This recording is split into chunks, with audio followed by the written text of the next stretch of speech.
নমস্কাৰ সন্মানীয় অধ্যক্ষ মহোদয় আৰু মহামান্যসকল আমাৰ দেশ এই ভাৰত ভূমিৰ মৌলিক সংৰচনাই হৈছে বহুজাতিকতা বহু সংস্কৃতিবাদ আৰু বহুভাষিকতা এনে বিচিত্ৰ প্ৰেক্ষাপটত শিক্ষা গ্ৰহণৰ মাধ্যম যদি মাতৃভাষা হয় তেন্তে নিশ্চিতভাৱে এনে এটা উদ্বুদ্ধ নতুন তৰুণ তৰুণীৰ জন্ম হ'ব যি হ'ব মাতৃভাষাৰ প্ৰতি অনুগত আৰু শিপাৰ সৈতে সম্পৃক্ত এই কথা উপলব্ধি কৰিব পাৰিলোঁ বাবে সন্মানীয় অধ্যক্ষ মহোদয় আজিৰ এই অসমীয়া মাধ্যম উচ্চ শিক্ষাৰ অন্তৰ্গত নহয় শীৰ্ষক অধিনিয়মখন চিন্তা যুক্তি আৰু বিবেকেৰে সমৰ্থন কৰি চৰকাৰী পক্ষৰ স্থিতি গ্ৰহণ কৰিলোঁ সন্মানীয় অধ্যক্ষ মহোদয় আৰু মহামান্যসকল শিক্ষা আৰু শিশু মনোবিজ্ঞানে আমাক স্পষ্টভাৱে কৈছে যে শিক্ষা এক জীৱনজোৰা সংঘবদ্ধ প্ৰচেষ্টা এনে প্ৰেক্ষাপটত আমাৰ মাতৃভাষা যদি আমাৰ নিজৰ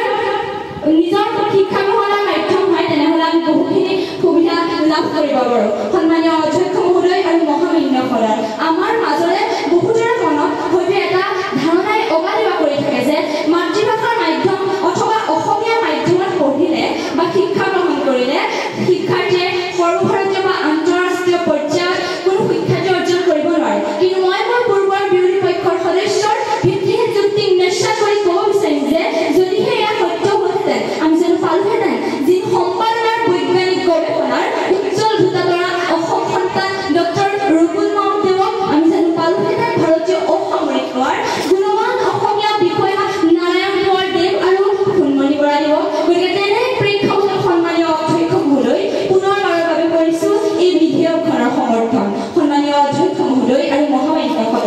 এই ব্ৰহ্মাণ্ডৰ ভিন্ন প্ৰান্তত আমি অনেক উদাহৰণ পাওঁ য'ত মাতৃভাষাৰ থকা গভীৰ আনুগত্যই দেশ বিদেশত শিক্ষা জ্ঞান আৰু প্ৰজ্ঞাৰ পৰিধি অতিক্ৰমি সুখ্যাতিৰ শীৰ্ষস্থানত উপনীত কৰাইছে যশস্বী অসমীয়া হেম বৰুৱাই তেওঁৰ অনুবাদৰ কথা লিখিছে যে জাপানীসকলে ওলন্দাজ আৰু ইউৰোপীয় ভাষাত ৰচিত বিজ্ঞানৰ গ্ৰন্থসমূহ জাপানী ভাষালৈ অনুবাদ কৰি গঢ়িছিল আধুনিক জাপান আৰু সেই একেই প্ৰেক্ষাপটত যদি এই অসম মূলবাদৰ ৰচিতা খোৱা হয় তেন্তে নিশ্চিতভাৱে এই অসমো বিকশিত ভাৰতৰ স্বপ্নৰ বুকুচাত উঠিব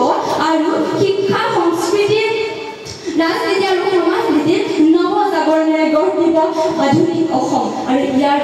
আধাৰ হ'ব মাতৃভাষা অসমীয়া সদৌশেষত সন্মানীয় অধ্যক্ষ মহোদয় মই ক'ব বিচাৰিম যে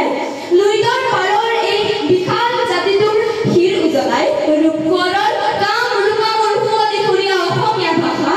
সমাজৰ স্বদেশ স্বজাতিৰ উন্নতিৰ সপোন খেলি ইতিমধ্যে ধ্ৰুপদী ভাষা হিচাপে জগত সভা পালেগৈ এতিয়া আৰু মাধ্যমলৈ বিতৰ্ক কৰাৰ অৱকাশ নাই সন্মানীয় অধ্যক্ষ মহোদয়ক মই বিনম্ৰতাৰে অনুৰোধ জনাম যে আপুনি বিৰোধী পক্ষৰ সদস্যৰ ভিত্তিহীন যুক্তি নস্যাৎ কৰি আমাৰ সৈতে একমত হওক আৰু আজিৰ একান্ত প্ৰাসংগিক